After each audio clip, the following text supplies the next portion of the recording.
All right. We're talking about A Rap on Race. It's a book with Margaret, Mead, and James Baldwin. And I think there was a second version in 1974 with Nikki Giovanni. Tonight we're going to have Dr. Judy Lombardi and her friend Carol read a small passage from that book as Margaret, Mead, and James Baldwin exchange that dialogue. Carol, Judy. This was a conversation between Margaret Mead. Does everybody know who Margaret Mead was? And James Baldwin in 1971 called Rap on Race. I'm Baldwin, she's Mead. It's already there. We are the human race. Finally, there is only one, isn't there? That's right. From New Guinea to Harlem. That's right. From Harlem to New England. And from Tokyo to London. It doesn't make any difference. So how are we ever going to achieve some kind of language which will make my experience articulate to you and yours to me? Because you and I have been involved for all our lives. I am younger than you, but not very much younger, in some effort of translation. Isn't that true? Yeah. Some effort to translate what it means to be born here, what it means to be born there, what it means to be born at all, what time means. And the fury in me is involved with time now because I have no right. I may be a philosopher, but I have no right, given the situation of this time now and my role in it, my role in the present. On a very serious level, the trap I'm in is that I can't afford the historical point of view.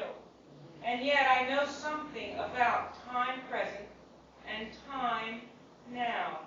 Do you know what I'm trying to say? Yes, I know what you're trying to say.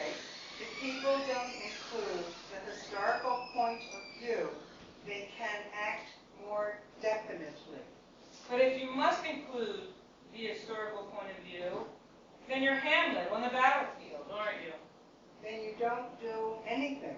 Yes, the trouble is that I'm really neither black nor white. Neither are you, by the way. No.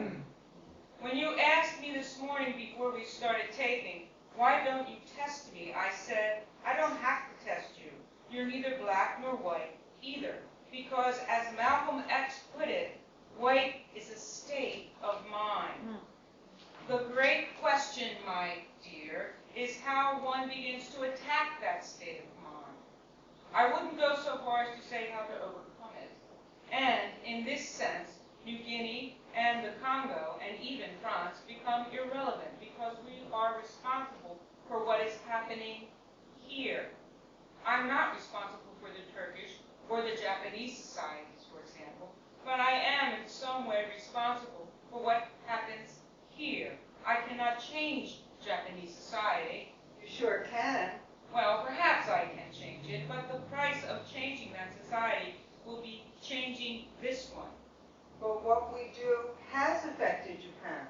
Yes. Let me be reckless and go back to where we really ended.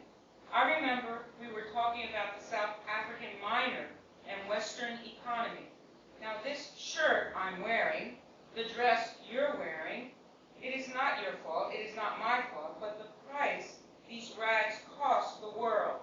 The economy is built so that it is standing on the back of some nameless black miner in Johannesburg, and, as we said this morning, one day he will stand up. What's on his back will crumble. What shall we do? We cannot prevent his standing up. How can we minimize the damage on him and on us? The damage on us when he stands up? Yes, because he will. How shall we manage that day? The historical point of view will not help us then. What you think and what I think will not help us then. What matters is what we do